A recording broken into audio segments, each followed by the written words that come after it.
ದುಡಿಮೆ. ನಾವು ಈ ಲೋಕಕ್ಕೆ ಬಂದಿರುವುದು ಏನಾದರೂ ದುಡಿಮೆಯನ್ನು ಮಾಡಲು. ನೀನು ನಮಗೆ ದುಡಿಯಲು ಕೊಡು. ಬದುಕು ಇರುವವರೆಗೂ ದುಡಿಮೆ ಇರಲಿ. ಸೂರ್ಯನು ದುಡಿಮೆಯನ್ನು ಮಾಡ್ತಾ ಇರುವನು.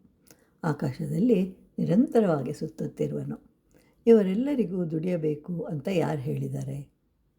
ನೀನು ಯಾರಾದರೂ ಸರಿ ಕೆಲಸವನ್ನು ಮಾಡುತ್ತಾ ಇರುವುದು. ಇದು ನಿಸರ್ಗಕ್ಕೆ ಕಳೆಯನ್ನು ತಂದುಕೊಡುತ್ತದೆ, ವೈಭವವನ್ನು ತೋರುತ್ತದೆ. ಇಂತಹ ಭೂಮಿಯಲ್ಲಿ ದೊಡ್ಡ ದೊಡ್ಡ ಮಹಾನ್ ವೃಕ್ಷಗಳು ಬೆಳೆಯಬೇಕಾಗಿದೆ. ಒಬ್ಬ ಸಂತರಿರ್ತಾರೆ. ಅವರು ದನಗಳನ್ನು ಕಾಯ್ತಾ ಇರ್ತಾರೆ.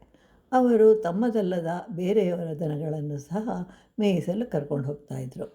ಅವರು ತಮ್ಮ ಇಡೀ ಜೀವನ ಅಂದರೆ ಬಾಲ್ಯ, ಯೌವನ ಹಾಗೂ ಅನಂತರದ ಜೀವನ ಎಲ್ಲ ಕಾಲಗಳಲ್ಲಿಯೂ ದನಗಳನ್ನು ಮೇಯಿಸಿದೆ. ಇನ್ನು ಯಾವಾಗ ನನ್ನ ಬಿಡುಗಡೆಯಾಗುವುದು? ಹೀಗೆ ಎಲ್ಲರೂ ಏನು ಮಾಡುವರೋ ಅದನ್ನೇ ನಾನು ಮಾಡಿದೆ. ನಿಸರ್ಗ ಹೇಗೆ ಸದಾ ಕಾರ್ಯನಿರತವಾಗಿರುತ್ತದೋ ಹಾಗೆ ನಾವು ಮಾಡುತ್ತಲೇ ಇರಬೇಕು. ಹೊಳೆಯು ಸಾಗರ ಸೇರುವವರೆಗೂ ಹರಿಯುತ್ತಿರಬೇಕು.